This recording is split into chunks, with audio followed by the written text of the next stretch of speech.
देख लो ठीक से।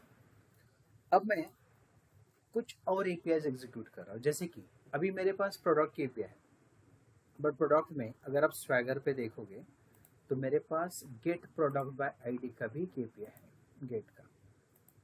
करेक्ट है। इस एपीआई में अगर मैं प्रोडक्ट आईडी 5 पास करूँ, मैंने ऐसे एग्जीक्यूट, क्या हो गया, हाँ आ गया, तो रिकॉर्ड आ गया मुझे। ठीक है, मुझे क्या चाहिए, देखो 3 अलग अलग एपीआई रहेगी मेरी। पहला लॉगिन का एपीआई, इसको इनपुट क्या दोगे आप, तो इसको इनपुट दोगे लॉगिन क्रेडेंशियल्स, है ना। तो इनपुट होगा, मान लो उसका एम्प्लॉय कोड एंड पासवर्ड। इससे जो आउटपुट जनरेट होगा, आउटपुट क्या जनरेट हो रहा है, इससे आउटपुट जनरेट हो रहा है टोकन। फिर आप क्या करोगे, गेट या ऐड प्रोडक्ट की एपीआई को कॉल करोगे। करेक्ट है, क्या करोगे, ऐड प्रोडक्ट की एपीआई को। इसको इनपुट क्या दोगे, इसको इनपुट दोगे प्रोडक्ट डिटेल्स, है ना, नई प्रोडक्ट डिटेल्स। बट इस प्रोडक्ट डिटेल में आपको क्या पास करना है, विदाउट टोकन तो आप जा नहीं सकते ना। अब देखो, फिर और एक एपीआई को आपको एग्जीक्यूट करना है। सॉरी, इससे आउटपुट जनरेट क्या होगा, आउटपुट में क्या आएगा, एडेड प्रोडक्ट, है ना, विथ प्रोडक्ट आईडी, है, पूरा प्रोडक्ट भी दिखेगा, उसके साथ उसमें प्रोडक्ट आईडी भी आएगा। अब देख लो, मुझे क्या करना है, और एक लेना है गेट प्रोडक्ट बाय आईडी। अब मैं चाहता हूँ कि इसमें ये वाला, बहुत बार ये एक ऑटोमेशन में भी एक सिनेरियो होता है कि लेट्स एग्जांपल, अगर मैंने एक स्टूडेंट ऐड किया है, स्टूडेंट या एम्प्लॉय ऐड किया, तो मुझे क्या करना है, उसी के आगे के डिटेल्स पेश करने हैं। अब ऐड होने वाला एक अलग सा एपीआई पार्ट है, या आपका एक पेज है, एंड रन होने वाला एक पेज है। तो ये रियल सिनेरियो होता है। वैसे एपीआई में भी स्टूडेंट ऐड हो गया, चलो अब भी हमारा एपीआई एडेड स्टूडेंट को रिटर्न कर रहा है, बट कुछ ऐसी भी एपीआई होती है जहाँ पे ओनली आईडी रिटर्न करेगा, फिर उस आईडी को उठा के दूसरे एपीआई को देना है। तो नेक्स्ट एपीआई क्या होगा, गेट प्रोडक्ट में you have to pass the input, और इनपुट क्या होगा, you will pass product ID, and इसके साथ आपको टोकन देना है। फिर उसके बाद रिस्पांस में क्या आएगा, आपको आउटपुट में आएगा गिवन या प्रोडक्ट ऑफ गिवन आईडी। अब देखो, ये विदाउट स्क्रिप्ट में करता, तो सबसे पहले मुझे क्या करना पड़ता, इसके लिए टोकन जो जनरेट, ये पहले तो इनपुट देने पड़ते, इससे जो टोकन जनरेट होता वो मुझे इस एपीआई को एग्जीक्यूशन टाइम पे पास करना पड़ता। पास करने के बाद यहाँ से जो आईडी मिलता, उस आईडी को लेके मुझे इसको पास करना पड़ता, प्लस टोकन वापस पास करना पड़ता। अब आपको जब जैसे जैसे आप प्रोडक्ट्स ऐड करोगे, वैसे वैसे आपकी नई आईडी जनरेट होने वाली है। तो नई आईडी आप हर बार थोड़ी पास कर सकते हैं, आप जितनी बार भी लॉगिन करोगे हर बार नया टोकन जनरेट होगा, you can not pass same token again and again ना। तो इस टाइम पे हम क्या करेंगे, पहले अभी जो इनपुट ले लिया उससे टोकन जनरेट हुआ, उसको लोकल वेरिएबल या ग्लोबल वेरिएबल में रखेंगे। फिर उसके बाद इस एपीआई को एग्जीक्यूट करेंगे, फिर इस एपीआई के रिक्वेस्ट में आईडी पास करेंगे, प्रोडक्ट आईडी वेरिएबल है ना, और फिर टोकन भी पास करेंगे, और फिर उससे जो आउटपुट जनरेट होगा उसका पोस्ट रिस्पांस में जो आईडी मिलेगा उसको वापस में और एक लोकल ग्लोबल वेरिएबल में स्टोर करूंगा, और फिर इसको वेरिएबल पास करूंगा। समझ में एक सिनेरियो पूरा, स्टार्ट पॉइंट कैसे वर्क हो रहा है। So we are logging first, after login उससे जो एक टोकन जनरेट हो रहा है, we are giving it to add product part API. Add product से जो आईडी जनरेट होगा after adding the new product, उस आईडी को लेके हम गेट प्रोडक्ट कर रहे हैं। क्लियर। सो 3 हम एपीआईज में वर्क कर रहे हैं, with local and with variables and with pre and post scripts. Correct है। तो फ्रेश नया बनाता हूँ मैं, क्लोज ऑल कर दूँ, चाहिए तो मैं और एक सिनेरियो बना दूँ, एक नया कलेक्शन बना दूँ। सो कलेक्शन का नेम दे सकता हूँ मैं add and get product with token, ऐसा कुछ बोलता है ना।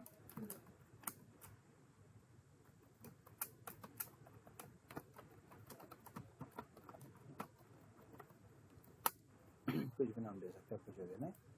अब इसमें पहला रिक्वेस्ट कौन सा बनाओगे, लॉगिन का। स्टेप बाय स्टेप कर रहा हूँ, देखो लॉगिन पे क्या होगा, पोस्ट यहाँ पे आएगा, आपका लॉगिन का यूआरएल आएगा, then you go to script, pre request में आप क्या बोलोगे, var जैसे भी किया था emp equals to employ code E001 comma password pass@1234 pass@1234। उसके बाद क्या करेंगे pm.global.set। अगर आपको इसी के लिए करना है तो कलेक्शन भी कर सकते हैं आप, जैसे होता है ना collection variables dot set. Set में क्या बोलोगे आप emp दोगे या लॉगिन डेटा दिया था ना मैंने, लॉगिन डेटा या ग्लोबल का भी है वेरिएबल ना, तो मैं इसको चलो सिंपल emp डेटा बोल दूँ, कॉमा क्या लिखूंगा मैं जेसन डॉट, और इसके अंदर क्या पास करूँ, इससे टोकन बनेगा। एक बार एग्जीक्यूट करके देखेंगे तो अभी इसको कहाँ पास करेंगे, गो टू बॉडी रॉ और जेसन में क्या नाम दिया हमने emp डेटा। अब इसको एग्जीक्यूट करूँ,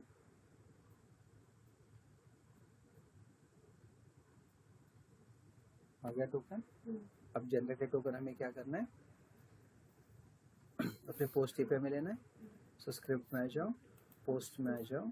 अब क्या करेंगे, रिस्पॉन्स लेंगे where data इक्वल्स टू क्या बोलोगे pm.response.json। अब इस रिस्पॉन्स में टोकन मिलेगा, उसको सेव करेंगे। सो pm.collection_variable.set कुछ भी नाम दे दो, चलो टोकन ही बोल दो ओनली, कॉमा क्या लिखोगे डेटा डॉट टोकन। ठीक है। अब इस टोकन को हमें क्या करना है और एक एपीआई के लिए भेजना है। तो नेक्स्ट एपीआई कौन सा बोलूँगा मैं, ऐड प्रोडक्ट का। इसको मैं नेम दे दूँ ऐड प्रोडक्ट। मेथड पोस्ट होगा, यहाँ पे प्रोडक्ट का यूआरएल होगा। इसमें क्या करूँगा मैं, ऑथराइजेशन में वेयर टाइप में यहाँ पे क्या नाम दिया था, EMP टोकन ही बोला ना मैंने, हाँ EMP बोला ना अभी, ओनली टोकन बोला, sorry only token, only token.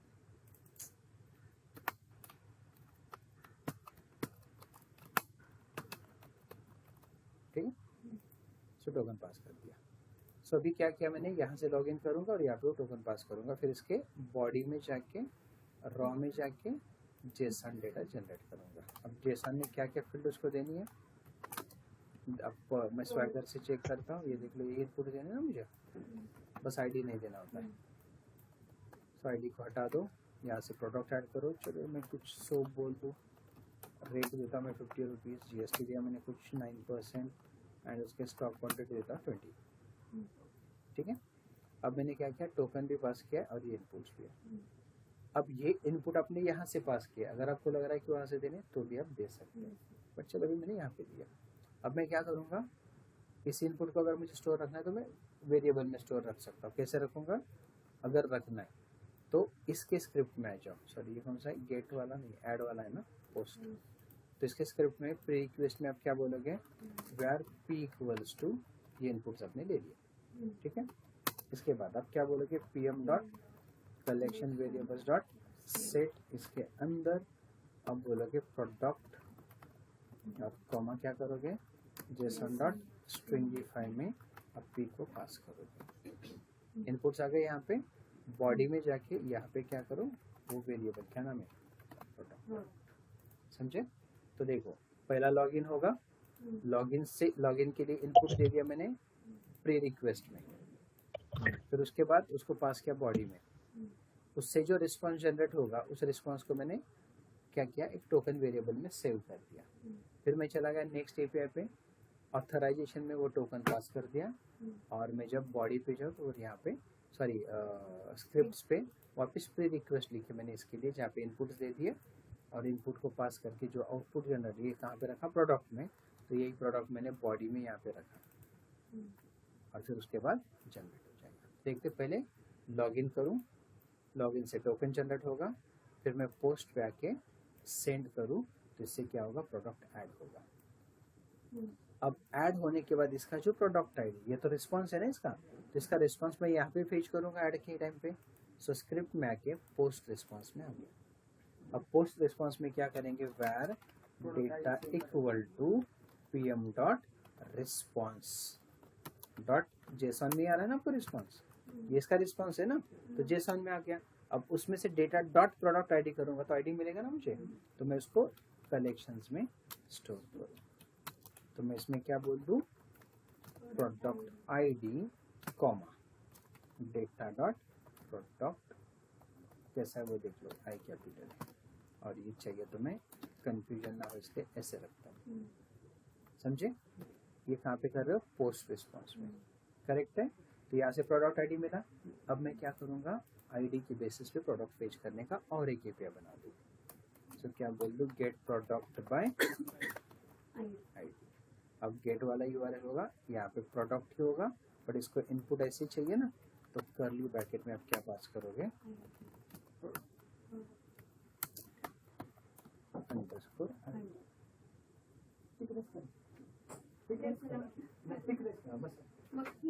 हे राहू द्या, कारण बरंच पुढे गेले ते गोंधळ होते,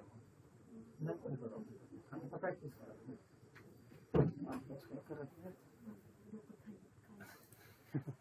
सो क्या करना है आपको, डमी एपीआई, ये आपका एपीआई और यहाँ पे इनपुट पास कर दिया।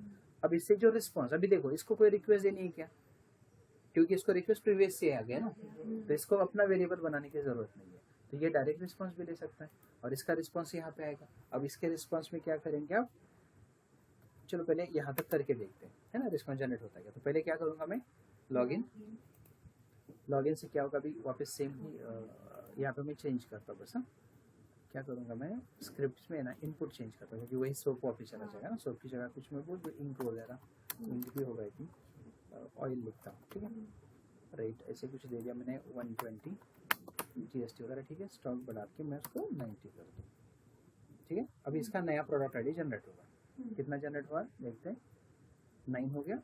अब मैं गेट प्रोडक्ट पे जा रहा हूँ, अब इसको मैंने आईडी तो दिया नहीं है, व्हेन एग्जीक्यूटेड, सॉरी इसको टोकन नहीं पास करना, तो इसको बेयरर में ये वापस टोकन पास करो। अब सेंड करते हैं, समझे। अब इससे जो रिस्पॉन्स आ रहा है ये हमें कंफर्म तो करना पड़ेगा ना कि भाई सच में यही आया है क्या, तो कैसे कंफर्म करेंगे, आप चाहिए तो ये चेक कर सकते हैं इसमें प्रोडक्ट आईडी वही है क्या, या फिर आप ये चेक कर सकते हैं कि उसमें प्रोडक्ट आईडी टेक्स्ट है क्या, इसकी प्रॉपर्टी है क्या।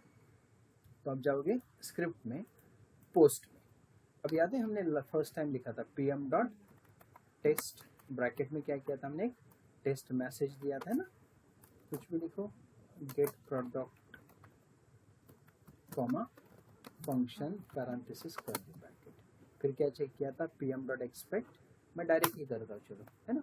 सो क्या लिखा है देख लो, pm dot response dot JSON, उससे जो रिस्पॉन्स जेसन मिला कि उसमें प्रोडक्ट आईडी वही है क्या, 9, या 9 की जगह आप चाहिए तो आपका वेरिएबल भी पास कर सकते, बट आपको वेरिएबल से डेटा लेना पड़ेगा पहले, तो मैं ऐसे करूँ, देख लो, where data equals to pm dot collection variables dot get, क्या था वेरिएबल का नाम, अपने कलेक्शन में प्रोडक्ट आईडी रखा है ना, दो प्रोडक्ट आईडी मैं इसके साथ कंपेयर करता हूँ, इसको चाहिए तो पी आई डी बोल दो या आई डी बोल दो,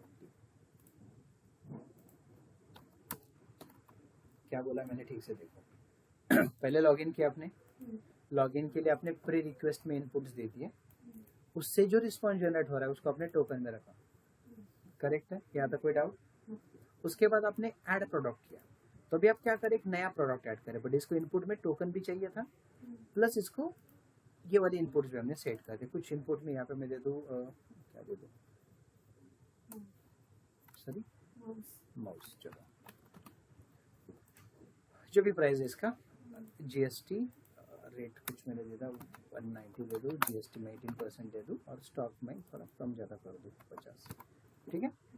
अब आपने क्या क्या देख लो, ऑथराइजेशन में इनपुट जो वहाँ से तो आउटपुट मिला था वो इसके लिए इनपुट मिला, प्लस इसका खुद का जो इनपुट एक जनरेट हो गया, ऐड हो गया, वेरिएबल पास किया, वेरिएबल कहाँ पास किया, बॉडी में, बट इससे भी रिस्पॉन्स जनरेट होने वाला है, उस रिस्पॉन्स वेरिएबल को मैंने प्रोडक्ट आईडी में रखा, बट पूरा रिस्पॉन्स नहीं, उसमें से ओनली प्रोडक्ट आईडी निकाल के, पहले क्या किया, रिस्पॉन्स डॉट जेसन को मैंने डेटा में रखा और उस डेटा को यहाँ पे पास किया। अब यहाँ से जो आईडी जनरेट हो रहा है मैंने उस आईडी को यहाँ पे भेजा, अब यहाँ से जो रिस्पॉन्स आ रहा है उस रिस्पॉन्स में मैंने क्या किया, पहले अपना जो stored product ID previous collection पे था उसको यहाँ पे पेश किया, और अभी मुझे जो रिस्पॉन्स मिल रहा है उसके रिस्पॉन्स में प्रोडक्ट आईडी यही मैच हो रहा है क्या, इसका मतलब अगर ये मैच हो रहा है तो एग्जीक्यूशन सही है ना, नहीं तो फिर गलत भी हो सकता है। तो देख लो step by step. First of all login, token generate हुआ, फिर रिस्पॉन्स जनरेट हो गया, कितना आया आईडी 10, और फिर मैं इसको जब गेट करता हूँ तो देखते क्या होता है। ठीक है, अब आपके टेस्ट रिजल्ट में जाओ, पास हो। इन केस चलो क्रॉस चेक करने के लिए मैं आईडी है ना कोई हार्ड कोडेड देता हूँ। मैंने आईडी दिया 9, अब 9 तो जनरेट होगा नहीं। अब वापस देख लो, एग्जीक्यूट किया, अब नया प्रोडक्ट ऐड करते कुछ इनपुट्स में अलग देता मैं, माउस की जगह मैं कुछ बोल दूँ। और क्या प्रोडक्ट्स होते हैं ग्रोसरी में, क्या प्रोडक्ट होते हैं बताओ? ग्रोसरी का आटा या दाल, चलो ऐसे लिखता हूँ। रेट मैंने भेज दिया कुछ 60-70 वगैरह। ठीक है, जीएसटी कम देंगे, फाइन, स्टॉक भी कम कर सकते हैं, ये बढ़ा सकते हैं। अब क्या होगा, ये ऐड होगा। ऐड होने के बाद रिस्पांस ऑब्वियसली, इसका आईडी देख लो कितना जनरेट हुआ है, आईडी 11 है ना। अब मैं इसको चेक करूँ एंड चेक करते कि टेस्ट मेरा पास हो रहा है, फेल हो गया। क्यों? क्योंकि यार ये बोल रहा है एक्सपेक्टेड 11 है, यू गॉट 9। अब आई थिंक स्क्रिप्ट आपको पता चला है ना, and you got these things ना। क्लियर है? कर सकते एक बार?